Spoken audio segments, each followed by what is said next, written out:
नमस्कार, जो sky bulletin में आपका स्वागत है। मैं हूं वर्षा पंवार और चलिए बढ़ते हैं खबरों की ओर। शहरी क्षेत्र में कार्यरत आशाओं ने शुक्रवार को उपखंड अधिकारी को एक ज्ञापन देकर उनकी विभिन्न मांगों को पूरा करने की मांग की है। एसडीएम को दिए गए ज्ञापन में आशाओं ने बताया कि वे विगत 15 वर्षों से स्वास्थ्य विभाग में अपनी सेवाएं दे रही है, लेकिन उन्हें नाममात्र का वेतन दिया जा रहा है, जिसके कारण अब वे काम करने में असमर्थ है। उपखंड अधिकारी को दिए गए ज्ञापन में आशाओं ने वेतन वृद्धि करने, 2 विभागों के बजाय एक ही विभाग से जोड़ने, आशा सुपरवाइजर की भर्ती में वरीयता प्रदान करने, स्वास्थ्य कार्यकर्ता के प्रशिक्षण में 10% कोटा आरक्षित करने तथा आशा को स्थायी पद पर नियुक्ति करने की मांग की है। ज्ञापन देने वालों में जूली शर्मा, हमीदा, सुनीता, कौशल्या, मीनू, सरिता, रेखा देवी, दुर्गा, रिंकू, सरोज चौहान, लाली देवी, शकीला तथा मंजू सेन आदि शामिल थी। ब्यावर की सारी आशा सहयोगी आज हम विज्ञापन देने यहाँ उपखंड अधिकारी आए हैं यहाँ पर सब जने, और आज हम हमारे कार्य का बहिष्कार करते हुए हमने ये विज्ञापन सौंपा हुआ है कि जब तक हमारी मांगें पूरी नहीं करी जाएगी, जब तक हम कोई भी आशा सहयोगी हम काम नहीं करेंगे और हमारी मांगें पूरी हो जाएगी तो हम सब काम करें और मानदेय बढ़ाया जाए, हमारा परमानेंट करा जाए। और 2700 रुपये से कुछ नहीं होता है। एक काम वाली बाई भी 2700 रुपये नहीं लेती है, तो हम आशा इतनी तो नहीं 2700 रुपये में काम करते हैं, सारा फील्ड का काम करते हैं, जो भी काम होता है वो हमारे पे थोपा जाता है। और कोरोना पॉजिटिव भी जब भी निकलते हैं तो हमारे को कहते हैं आशा जाओ, लेकिन आशा के लिए कोई नहीं सोचता कि इनको 2700 रुपये में इनका घर गुजारा किस तरह से करा जाए, किस तरह से नहीं करा जाए। पोस्टमास्टर जनरल क्षेत्रीय कार्यालय अजमेर ने एक आदेश जारी कर ब्यावर उपखंड के मुख्य डाकघर में सहायक अधीक्षक के पद पर कार्यरत विजय सिंह जैन को अधीक्षक डाकघर के पद पर पदोन्नत किया है। क्षेत्रीय कार्यालय से मिले आदेशों के बाद जैन ने गुरुवार को मुख्य डाकघर अधीक्षक के पद पर कार्यभार ग्रहण कर लिया। कार्यभार ग्रहण करने के दौरान समस्त स्टाफ सदस्यों ने जैन का माला पहनाकर स्वागत करते हुए उनके उज्जवल भविष्य की कामनाएं की। अधीक्षक के पद पर पदभार ग्रहण करने के पश्चात जैन ने पूर्व की भांति ब्यावर मंडल के सभी क्षेत्रों में उत्कृष्ट प्रदर्शन करने के प्रति अपनी प्रतिबद्धता दर्शाई एवं ब्यावर मंडल को पूर्व की भांति ही सभी विभागीय योजनाओं में संपूर्ण राजस्थान परिमंडल में अव्वल स्थान दिलवाने का भरोसा जताया। जैन के पदभार ग्रहण करने के दौरान पूर्व अधीक्षक डाकघर NM माली, डाकपाल ब्यावर, प्रधान डाकघर RC पहलवानी, कार्यवाहक निरीक्षक परिवाद पीयूष बंसल, लेखापाल ब्यावर मंडल कार्यालय SN अग्रवाल, कार्यालय सहायक मोहन सिंह राठौड़ एवं अन्य स्टाफ उपस्थित थे। मालूम हो कि ब्यावर डाकघर में अधीक्षक डाकघर का पद NM श्रीमाली के 30 सितंबर को सेवानिवृत्त होने के बाद से रिक्त चल रहा था। मेरे द्वारा अधीक्षक डाकघर ब्यावर मंडल के पद पर 8 अक्टूबर 2020 को कार्यभार ग्रहण किया गया है। ब्यावर मंडल जैसा कि पूर्व में राजस्थान परिमंडल में रोल मॉडल बना हुआ है, विभाग की हर गतिविधि में ब्यावर मंडल का अहम योगदान रहता है और ब्यावर मंडल हर नई योजना को नए सिरे से तुरंत लागू करने का प्रण लेता है। इसी प्रकार हम ब्यावर मंडल को आगे भी राजस्थान परिमंडल में रोल मॉडल की तरह ही कार्य करेंगे, जिसके अंतर्गत हमारा मेन फोकस सुकन्या समृद्धि योजना खातों पर रहेगा और PPF खातों खोलने पर हमारा फोकस रहेगा। और ब्यावर के जो हमारे 15 आधार सेंटर जो कार्यरत है उन पे ज़्यादा से ज़्यादा आम जनता को लाभ पहुंचाया जाए और आधार सेंटर स्मूथली वर्किंग करे, ये हमारी प्राथमिकता में रहेगा और आम जन को भारतीय डाक विभाग की सेवाओं को ज़्यादा से ज़्यादा लाभ मिले। रेलवे की ओर से गुरुवार को कोविड-19 के विरुद्ध जन आंदोलन अभियान की शुरुआत की गई है। इसी के तहत ब्यावर रेलवे स्टेशन पर कोविड-19 के विरुद्ध उपयुक्त व्यवहार प्रोटोकॉल अपनाने की शपथ दिलवाई गई। ब्यावर स्टेशन अधीक्षक अशोक सिंह भाटी ने उपस्थित विभिन्न विभागों के अधिकारियों, कर्मचारियों, RPF एवं GRP के जवानों को कोविड-19 के बारे में सतर्क रहने की प्रतिज्ञा दिलवाई। कर्मचारियों ने कार्यस्थल पर सोशल डिस्टेंसिंग का पालन करते हुए कोविड-19 के प्रति जागरूक रहने की शपथ ग्रहण की। भाटी ने बताया कि रेलवे स्टेशन पर कोविड-19 के मद्देनजर मास्क, सोशल डिस्टेंसिंग व बार-बार हाथ धोने जैसे कोविड नियमों को अपनाने के लिए अभियान की शुरुआत की गई है। उन्होंने बताया कि कर्मचारियों को भी पूर्ण सतर्कता रखने के लिए निर्देशित किया गया है। साथ ही ट्रेन के समय उद्घोषणा कर यात्रियों को भी सतर्कता बरतने एवं गाइडलाइन की पालना करने के लिए निर्देशित किया गया है। भारतीय डाक विभाग की ओर से आगामी 15 अक्टूबर तक राष्ट्रीय डाक सप्ताह मनाया जाएगा। शुक्रवार को सप्ताह का शुभारंभ किया गया। सप्ताह के दौरान डाक विभाग की ओर से विभिन्न प्रकार के कार्यक्रमों का आयोजन किया जाएगा। मुख्य डाकघर अधीक्षक विजय जैन ने बताया कि सप्ताह के प्रत्येक दिवस को विशेष दिवस के रूप में मनाया जाएगा। सप्ताह के पहले दिन को विश्व डाक दिवस के रूप में मनाया गया। इसी प्रकार शनिवार को बैंकिंग दिवस, सोमवार को डाक जीवन बीमा दिवस, मंगलवार को फिलैटेली दिवस, बुधवार को बिजनेस डेवलपमेंट दिवस तथा गुरुवार को मेल्स दिवस मनाया जाएगा। जैन ने बताया कि भारतवर्ष में करीब 1.55 लाख डाकघर है एवं इस कोरोना महामारी के दौरान भारत सरकार ने सेवा को अति आवश्यक सेवाओं की श्रेणी में रखा है, जिसमें डाक कर्मचारियों ने कोरोना योद्धाओं के रूप में अपनी जिम्मेदारी निभाई है। इस अवधि में डाक कर्मचारियों ने भोजन, दवाइयाँ, पीपीई किट सहित अन्य प्रकार की सेवाओं में अपना योगदान भी दिया है। इतना ही नहीं, इंडिया पोस्ट पेमेंट बैंक द्वारा अपनी स्थापना के 2 साल के अल्प समय में ही इसके 3.6 करोड़ लोगों के खाते खोले हैं। साथ ही ग्रामीण क्षेत्रों में खाता धारकों को घर बैठे 1000 रुपए तक की निकासी की सुविधा भी उपलब्ध करवाई गई है। भारतीय डाक विभाग ब्यावर मंडल दिनांक 9 अक्टूबर 2020 से 15 अक्टूबर 2020 तक विश्व डाक दिवस मनाने जा रहा है। इस डाक सप्ताह के दौरान अलग अलग विभिन्न क्षेत्रों में कार्यक्रम आयोजित किए जाएंगे और जैसे 10 तारीख को बैंकिंग दिवस है, उसके अंतर्गत ब्यावर डाक मंडल में 500 खाते खोलने का हमारा लक्ष्य है। इसी तरह बीमा दिवस के अंतर्गत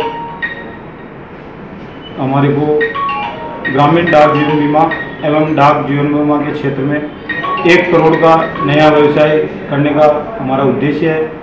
और हमारा जो ब्यावर प्रधान डाकघर का एटीएम है वो अभी भी ऑल इंडिया लेवल पे टॉप 5 एटीएम के अंतर्गत कार्यरत है। और हमारा उद्देश्य है इंडिया पोस्ट आपका दोस्त। ये आम जनता में भावना पहुंचाएंगे हम कि भारतीय डाक आपके सेवा के लिए तत्पर है। और हमारा विजन है कि पूरे ब्यावर शहर को जो भी बालिकाएं 10 वर्ष से कम है उनको डाक विभाग से जोड़ें और उनका सुकन्या खाता खोलें। धन्यवाद सर।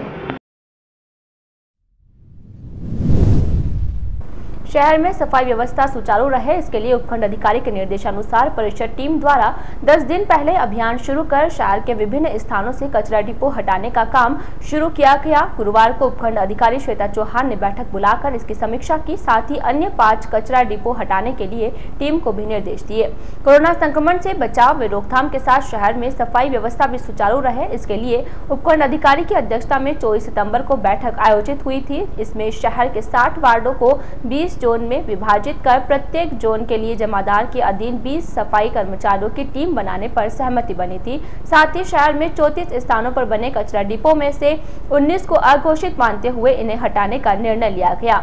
इसके लिए उपखंड अधिकारी ने पहले चरण में 10 अघोषित कचरा डिपो को मेरा वार्ड मेरा सम्मान अभियान के तहत हटाने के निर्देश दिए। आयुक्त झब्बर सिंह ने उपखंड अधिकारी के निर्देशानुसार टीम को अभियान शुरू कर इन अघोषित कचरा डिपो को हटाने के लिए कहा।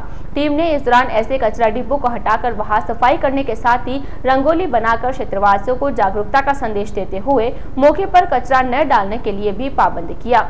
स्वास्थ्य निरीक्षक हरिराम लखन ने बताया कि अभियान के पहले चरण में केशव नयन के पास, श्री हॉस्पिटल के पास, लोहार बस्ती के पास, कोर्ट परिसर, Sedariya link road, Chauhan colony, Senda road, तहसील के पीछे, सासी बस्ती पुलिया के पास, जवाहर भवन के पास अघोषित कचरा डिपो साफ कराए गए। उपखंड अधिकारी ने 10 कचरा डिपो हटाने के बाद टीम को दूसरे चरण में 5 अन्य अघोषित कचरा डिपो हटाने के निर्देश दिए, जिस पर टीम अब जल्द ही काम शुरू करेगी। जमादारों द्वारा बताई गई विभिन्न समस्या के संबंध में अधिकारी ने परिषद प्रशासन को जल्द ही हाथ ट्रॉली और अन्य आवश्यक उपकरण उपलब्ध कराने के निर्देश दिए।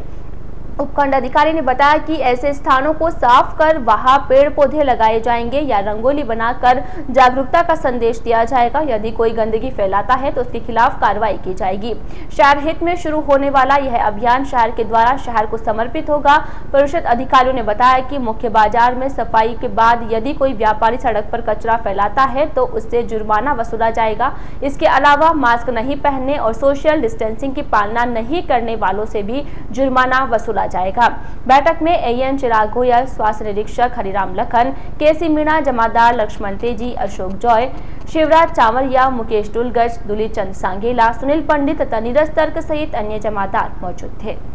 प्रदेश भर में कोरोना संक्रमण से बचने के लिए कई अभियान तथा जागरूकता कार्यक्रम चलाए जा रहे हैं। इन कार्यक्रमों के माध्यम से आमजन को कोरोना संक्रमण के खतरे से आगाह करते हुए बचाव के उपाय किए जाने के लिए जागरूक व प्रेरित किया जा रहा है। इसी क्रम में राजसमंद जिले के आमेट कस्बे में भी पुलिस थाने की ओर से कोरोना संक्रमण जागरूकता रैली निकाली गई।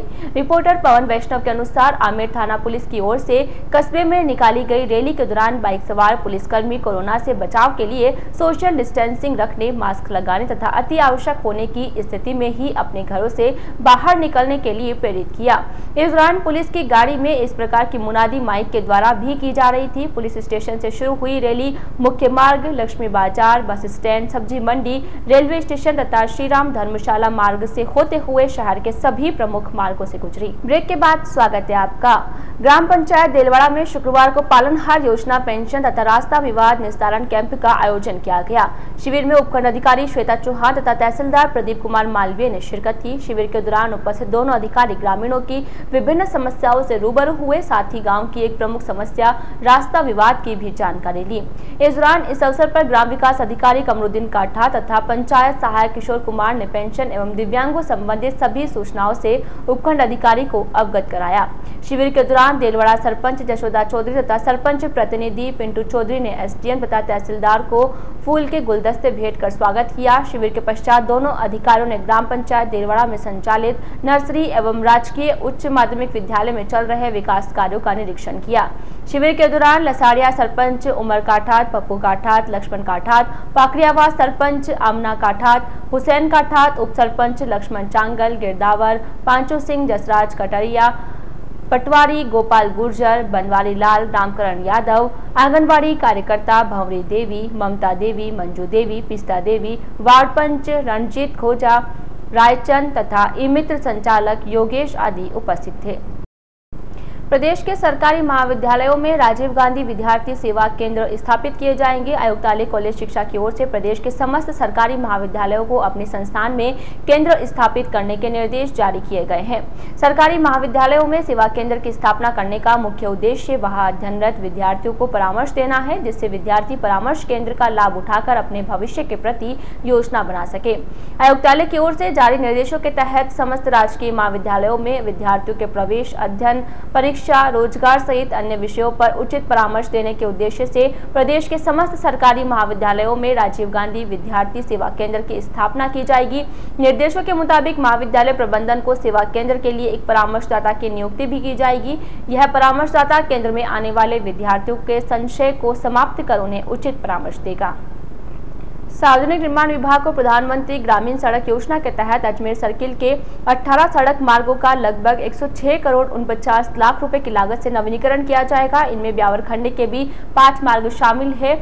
सार्वजनिक निर्माण विभाग की ओर से ग्रामीण सड़कों मार्गों का नवीनीकरण को लेकर प्रस्ताव भिजवाया गया था, जिसके बाद पीडब्ल्यूडी ने ग्रामीण क्षेत्रों में स्थित क्षतिग्रस्त सड़कों के नवीनीकरण का प्रस्ताव भेजा गया था। मुख्यालय की ओर से हाल ही में मार्गों के नवीनीकरण के लिए वित्तीय स्वीकृति प्राप्त हुई है। प्रधानमंत्री ग्राम सड़क योजना के तहत प्राप्त स्वीकृति में 5 ब्यावर खंड के मार्ग भी शामिल है। इनमें ब्यावर कोटड़ा काबरा रोड, मसूदा से खरवा, मसूदा लोरडी विजयनगर से मसूदा, नंदवाड़ा केलू लोरियाना व कानिया ग्राम मार्ग का नवीनीकरण किया जाएगा।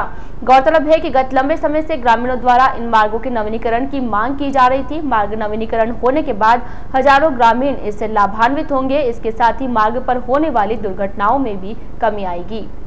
सदर थाना क्षेत्र के ज्वालिया गांव में रज्जाक उर्फ डग्गा हत्याकांड में लिप्त परिवार के अन्य सदस्यों को पुलिस द्वारा गिरफ्तार नहीं करने पर ग्रामीणों ने आक्रोश जताते हुए डिप्टी हीरालाल सैनी, सदर थाना अधिकारी सुरेंद्र सिंह जोधा तथा एसडीएम श्वेता चौहान को ज्ञापन देकर हत्याकांड प्रकरण में निष्पक्ष जांच कर परिवार के अन्य सदस्यों को तुरंत प्रभाव से गिरफ्तार करने की मांग की है।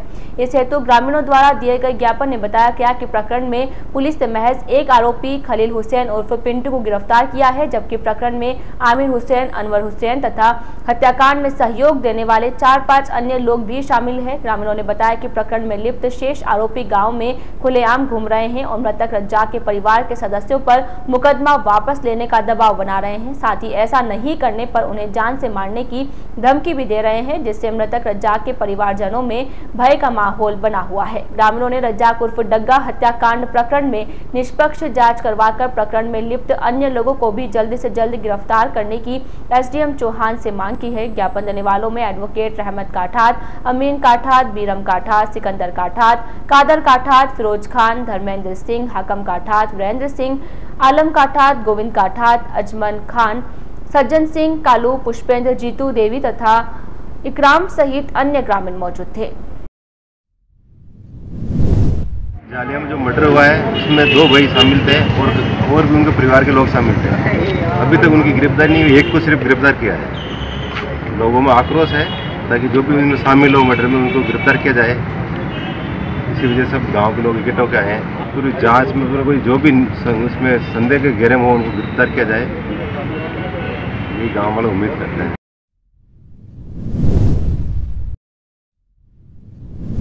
जालिया में जो मर्डर हुआ है उसमें 2 भाई तो मुलजिम हैं, उसके बाद भी बराबर सहयोग का मुलजिम है और उनको कोई गिरफ्तारी नहीं हुई अभी तक। निष्पक्ष पूरी जांच होनी चाहिए। मर्डर कहाँ हुआ है, कहाँ डाला है, कहाँ उसको उठाया है, कितने दिन रखा है, वो जांच नहीं हो रही है। कौन कौन लोग उनका सहयोग कर रहा था उनको तुरंत गिरफ्तार किया जाए, ये हमारी मांग है। पूरा गाँव, पूरा आसपास का क्षेत्र हमारे साथ है। ये पूरी भीड़ इसीलिए हुई है, ये सब में आक्रोश है और जल्दी से जल्दी इसको गिरफ्तार किया जाए और न्याय दिलाया जाए। साहब कह रहे हैं साहब जांच हो रही है, जांच हो रही है, जांच हो रही है, जांच का विषय है, आप भी सहयोग करो। हम कहाँ से सहयोग करें साहब? उसके बाप को उठा लो, अभी सहयोग हो जाएगा, वो आप सहयोग करेगा। उसका बाप, उसको पूरा पता है, बरोबर सहयोग कर रहा है उसका बाप उनका, और वो भी बरोबर का मुलजिम है उनके। यही साहब नहीं बोला साहब जाँच चल रही है, आज शाम तक उठा लेंगे। शहर में डाक बंगले के निर्माण को लेकर सार्वजनिक निर्माण पिछले कई महीनों से मुख्यालय की मंजूरी का इंतजार कर रही है। सार्वजनिक निर्माण विभाग की ओर से जर्जर स्थिति में पहुंच चुके डाक बंगले के फिर से निर्माण के लिए मुख्यालय को 3,92,18,000 रुपए का प्रस्ताव बनाकर भिजवाया था। सार्वजनिक निर्माण विभाग की ओर से भिजवाए गए प्रस्ताव में अलग अलग 12 निर्माण किए जाने प्रस्तावित है। प्रस्ताव भेजे जाने के कई माह बीत जाने के बाद भी अब तक मुख्यालय की ओर से डाक बंगले के नव निर्माण को लेकर मंजूरी नहीं मिली है। मुख्यालय से वित्तीय स्वीकृति प्राप्त होते ही सार्वजनिक निर्माण विभाग द्वारा डाक बंगले का नव निर्माण शुरू करवा दिया जाएगा। कोर्ट परिसर में स्थित ऐतिहासिक डाक बंगले को गत वर्ष सार्वजनिक निर्माण विभाग ने असुरक्षित मानकर उपयोग के लिए बंद कर दिया गया था। इसके पश्चात सार्वजनिक निर्माण विभाग ने डाक बंगले के नव निर्माण के लिए मुख्यालय को प्रस्ताव भेजा था। क्योंकि ब्यावर शहर प्रदेश के मध्य में स्थित है, इसलिए शहर में आए दिन अलग अलग क्षेत्रों से अधिकारियों व मंत्रियों की आवाजाही बनी रहती है। ऐसे में इस डाक बंगले की आवश्यकता है। इसी आवश्यकता को ध्यान में रखकर सार्वजनिक निर्माण विभाग ने भवन के निर्माण को लेकर प्रस्ताव भिजवाया है। आज के बुलेटिन में फिलहाल इतना ही। पूरी टीम के साथ दीजिए इजाजत, फिर मिलेंगे। नमस्कार।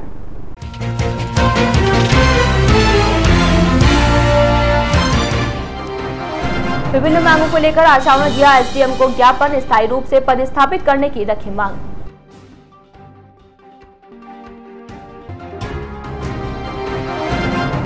विजय सिंह जैन ने ग्रहण किया मुख्य डाकघर अधीक्षक का पदभार, स्टाफ सदस्यों ने मालाएं पहनाकर किया स्वागत।